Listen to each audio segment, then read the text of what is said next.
Hello everybody and good morning. Welcome to the Top Producer Show. So our mission is to educate, equip, and train servant leaders. Our vision is to create financially independent achievers, and our purpose is to help people grow. And right now we're going over the book by Grant Cardone, If You're Not First, You're Last. And we are on chapter 8 today, which is the importance of price. So before we jump into that, we're going to go ahead and invite some people onto here.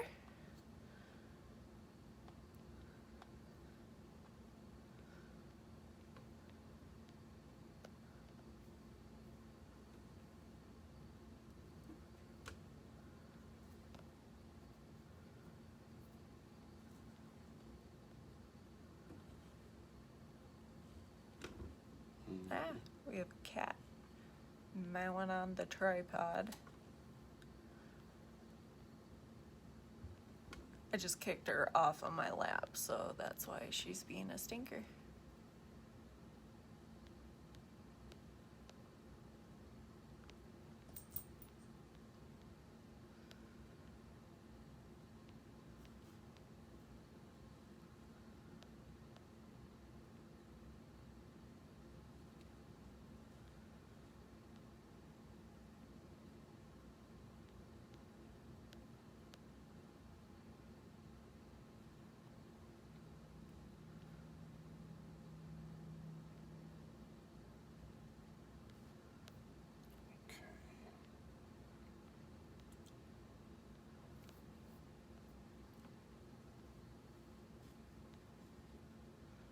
All right. Shamala, hello. Okay, I'm just gonna go on real quick and I thought I was.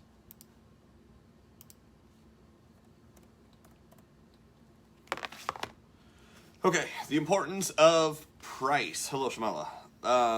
It says price is always a very sensitive issue, especially during times of contraction, economic contraction. You're constantly getting hammered with the notion that people don't have the money, and your weak competitors are lowering prices as solutions to a tougher environment. The reality is that money is tighter and that people are scared and more selective with their purchases. The first response, an incorrect one, is to lower the price. Unless you're Walmart or the dollar store, and there's a lot of other discount places, he said that those entire business models are built around very, very small margins, but huge volume and high controls of their inventory to set the lowest price approach, and you'll probably fail trying to do this because you just don't have the volume. Selling on price is an indication of a weak-minded and poor-trained individual organization. So that's what it comes down to. It's a weak position to sell from if everything's discounted. It's also basically says you have a very poorly trained sales force who doesn't understand how to pitch what you're doing. As I mentioned earlier, plenty of organizations have used the lowest price model and have basically filed for bankruptcy and closed their doors just after. It's the last thing you do before you file bankruptcy, basically.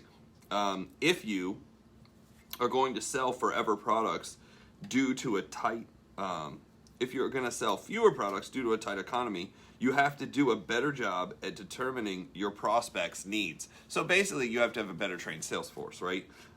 You must do a great job of building value and making sure that your customer feels confident that your product will solve their problem in order to get the price you need to stay solvent or stay afloat, right, during economic contraction. It says, remember, everyone is aware that things are tight. You have to make adjustments to respond to the knowledge, but lowering the price should not be one of them. So you're going off of, what's the main desire of people? Is it convenience? Is it getting ahead? Is it having a safety net? One of the things he doesn't go into, but all sales is based off of Maslow's hierarchy of needs. Maslow's hierarchy of needs. It's a triangle. You can look it up. They've advanced it 2 levels. It's normally 5 levels, but I've seen it as many as 7 levels because the new updated version has 2 other levels.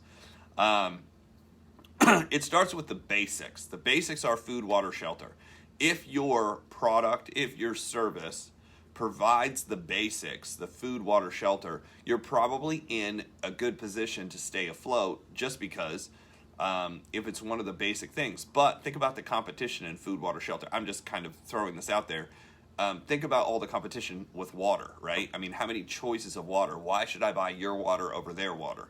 Is it strictly price? I mean, if one water was clear and one water had dirt in it, you'd have, to figure that out, which one to you has a better value, which one to you are you better off drinking. Food. Think about all the competition in the food market. I mean, this happened around the world, obviously, with the shutdowns. How many restaurants are going to be affected? My guess is they said something like 30% of restaurants are going to go out of business because they're unable to stay afloat, not just due to the pandemic, but due to the bullshit legislation, rules, and everything else afterwards of, being half open or whatever the hell it is. So it's dangerous to sit in a restaurant, but it's okay to pick up every fucking thing and touch it inside of a grocery store. That's perfectly okay. Kids lick and snot all over everything and then you're picking it up. That's perfectly okay. But you can't sit in a restaurant, more than 6 feet apart. Again, inconsistency doesn't make sense, but it is what it is. But it's going to damage and close probably about 30% of the restaurant industry. Which sucks, right? I mean, that's terrible because there's a lot of restaurants that I like. And at the same time, it's a good purging of some bad restaurants. I mean, you're really going to see what people like because people are still going out to eat.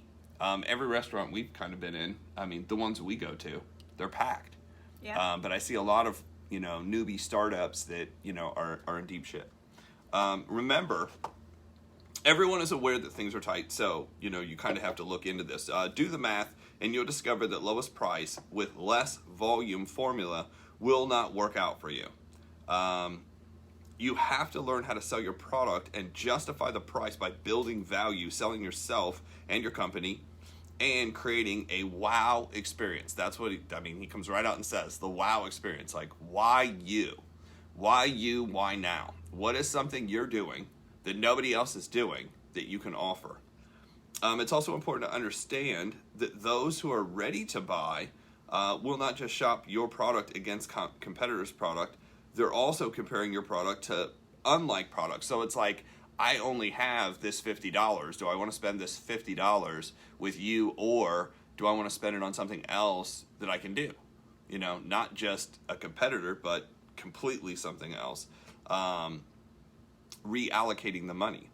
An example might be a car dealer who's so worried about losing the deal to his direct competitor down the street that he shortcuts basically building value into the auto. He discounts the price completely with the other dealer down the street while the prospect decides to invest the $40,000 in a new kitchen instead. So, somebody selling him is like, look, you can buy another car and it can look good, but if you invested in your kitchen and in your house value is going to eventually go up. That you're going to get your money, you're going to get your money back, you're going to get your return versus all this other stuff you can be doing. I get asked all the time, hey, the economy's bad, should I buy a house? Because my background is I have my real estate license. I'm a real estate broker. Some people don't even know that. Real estate broker, we sell houses, we flip houses, we do new construction. And I get asked all the time, hey, is now a good time to buy? Now, here's what's funny. In 2000, I think I got my license in 2001. In 2001, people asked me, is now a good time to buy? It's the best time. Should I wait until the market crashes? When the market crashed in 2007, 8, and 9, I had people ask me, hey, is now a good time to buy because the market's crashed? They didn't ask, can I get a deal? They're like, oh my gosh, how much farther down it could go. When the market started to rebound, in 2012, 13, 14, people said, oh, should I buy right now? Because the economy could flip back. Here's what I realized. People just don't like making decisions. People hate making decisions because they never want to be wrong. They never want their friends, their family, and their acquaintances to point out the fact that they have bad judgment. So here's what people do. They stay frozen in the what should I do? What should I do this time? What should I do that time? And basically what they're looking for is reassurance that somebody coming along and saying, do it now. And here's the thing, whether you do it now or do it later, it's totally up to you. But the people who invested in 2005, who did the right things, are doing fine. The people who invested in 2007, 8, and 9 are doing fine. because I knew people that bought foreclosures during the whole meltdown in the mortgage industry. And I had friends that were in the real estate business that started in the real estate business in like 2004, 5, and 6. And they did phenomenal in 2007, 8, and 9. Why? Because they were only trained and accustomed to things being hard. So when things got good, they're like, this is easy compared to what we did and when we started. The problem is all the people who got started in the late 90s through the early 2000s, and then all of a sudden they hit the wall, of how hard it is. And they were like, oh my God, this is so hard. I can't do it. I don't want to participate anymore. I'll raise both my hands. That's kind of where I was. Dakota's here. What's up, sir?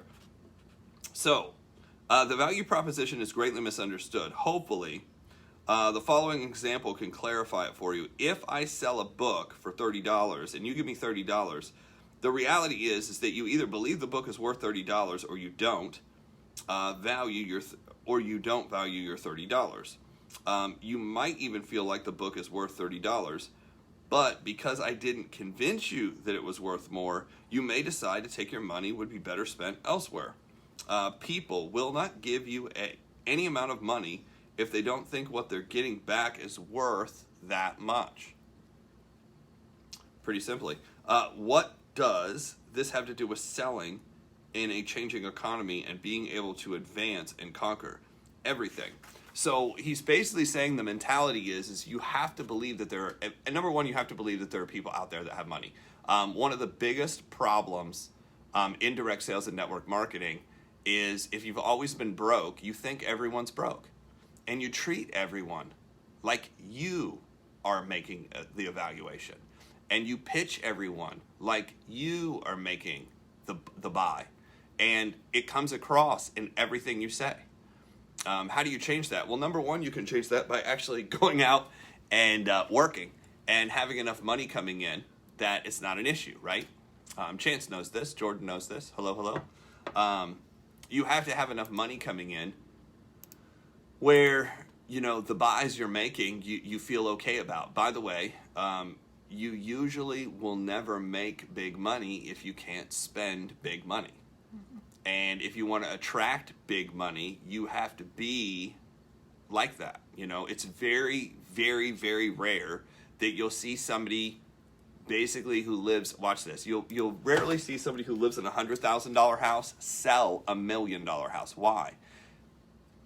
They can't sell that value because they're like, shit, I couldn't afford this.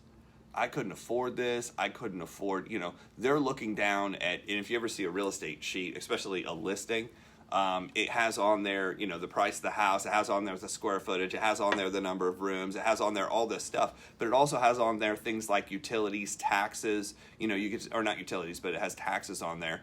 And I've had people strictly tell me, I could never buy this, I couldn't even pay the taxes. And I'm like, well, you idiot. If they could afford the $1.4 million for the house, the taxes really aren't a big fucking deal, right? Mm-hmm. I mean, if you're able to, pay an $8,000 a month mortgage, do you really think they give a shit that taxes are $20,000 a year? It doesn't, that doesn't even faze them. But most people don't relate the amount of money all the way across, meaning, if they were making this, then this isn't a big deal. Most people evaluate what's going on from their position, and if you're broke, you're evaluating everything from a broke position, you're pitching everything from a broke position. Why? And that's why you're having such a hard time. Why I feel and why I've seen foreign people do so well in network marketing and direct sales is because they didn't come looking for convenience, and they didn't come looking for where they can sit back and do nothing. They came looking for opportunity and to get ahead.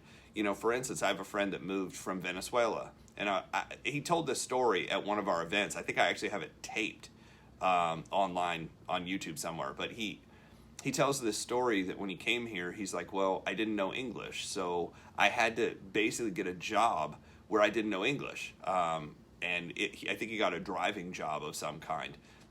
He's like, I drove the truck from point A to point B, and this was prior to GPS.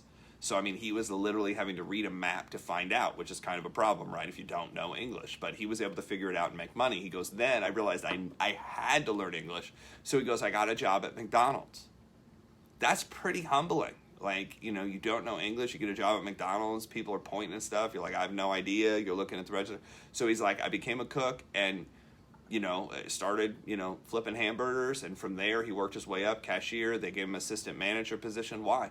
Because he was willing to show up and do whatever it takes. Now, what's interesting is because he had two jobs, he had more money. He had more money a year into moving to this country not speaking English than the average person does. Why? Because just like what we teach, the main job provided his bills, the extra job provided extra money. He was able to save. This guy within 5 years had a house, put himself through school, bought a car, bought a house. Didn't speak English, 5 years later has his house. I know people who lived there their whole fucking life and don't have a house. It was all about what, you know, dreams and goals. He had a path and a mission, put himself through school, got a better job, put himself through got a master's, got another and a better job. Now he drives again. I actually just talked with him. Makes six figures and just moved to Florida. You know, still stay in touch with the guy. Great guy. His wife's very cool. She's a Zumba instructor amongst, I mean, and she was like 3 or 4 different things too, because they saw, well, their country collapsed, by the way, for those of you who don't know. Venezuela collapsed. It became socialist and they made some really bad choices, and they went from second in the world, second in South America as the richest country to the poorest country in 10 years. Why? They just voted the wrong people in. I mean, and it collapsed the country. People are actually, you know, eating out of trash cans, and their money system collapsed. It's really horrible what happened to them. But that's beside the point. Sometimes you have to go through bad shit to be able to realize what you have. That's my point. It has nothing to do with Venezuela or voting or anything. It's just sometimes you have to go through really bad stuff, and then you see the value of what you can do. So here's Grant's list. Do a better job of identifying what the buyer is trying to accomplish with your product. What is the number one thing you want the product to do for you or to be able to help you to do? Demonstrate how your product's worth is greater than the price you're asking for it. Demonstrate how your product will significantly solve your problems and why the customer will love it. Be sure that the proposition you're presenting is within your customer's financial means. Having too much of a product is a fast way of forcing you to cut your price. So don't oversell is basically what he's saying. And don't pitch people who aren't qualified. Become thoroughly versed in the fact that price is a myth. One that is disproven every single day when people give up their money for something they desire. Check out my book, Sell to Service, in which there's an entire chapter on the topic of price myth and how it can be destructive belief and how it's destructive no creating on your own economy. So he's like, price is absolutely positively not the thing. The problem is you're just pitching the wrong person. You're pitching the wrong person, or you are the wrong person to be pitching it. You need to kind of put yourself in a different position to be able to pitch it. So that's what we have for today. If you're not first, you're last. That's the book that we're going over. Activate second sale to boost profit. So you're upselling. Chapter 9. We'll go over that tomorrow. What else? Sounds good. So if you guys haven't yet, you want to go to the Top Producer Show Facebook page, and you want to go join that page, as well as go subscribe to us on YouTube. Each one of these videos is going to be uploaded to there, so that way you guys can rewatch this and take notes. So with that, that's what we have for you guys today, and we will see you tomorrow.